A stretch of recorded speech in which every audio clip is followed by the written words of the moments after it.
a business standpoint, a lot of times it tends to be things are going to happen that are negative if you don't do accessibility. Like you'll hear a lot about business implications of lawsuits and loss of reputation. And that's certainly really important. But I think we can also frame that as a positive thing that, for instance, at Vector, we serve a lot of first responders. We're in the education arena.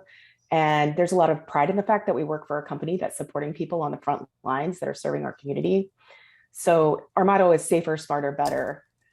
Incorporating accessibility practices shows our commitment to supporting the people that are supporting our community.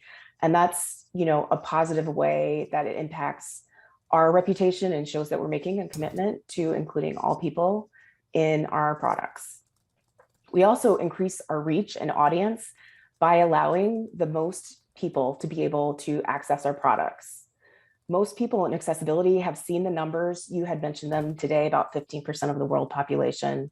The CDC's updated numbers are more like 1 in 4 in the US right now have a disability, and it's higher actually in some states. Tennessee, where I live, the number is actually 1 in 3 people have a disability.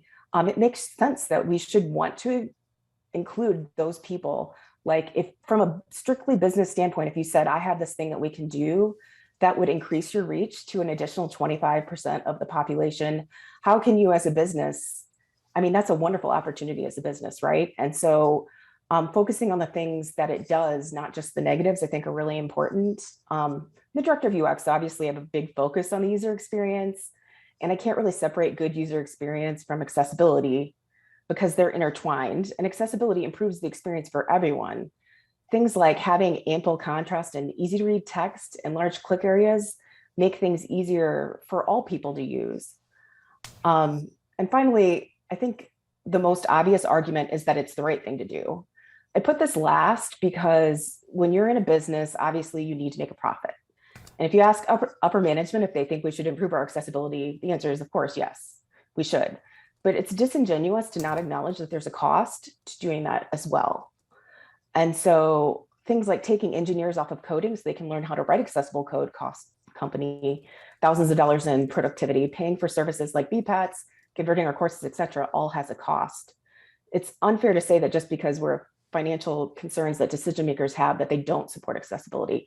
That's why it's important to show the really positive things that doing accessibility can provide for the company. And, it's not just that it's the right thing to do, because I do believe that inherently most people want to do the right thing, but like these are the business benefits as well to supporting accessibility.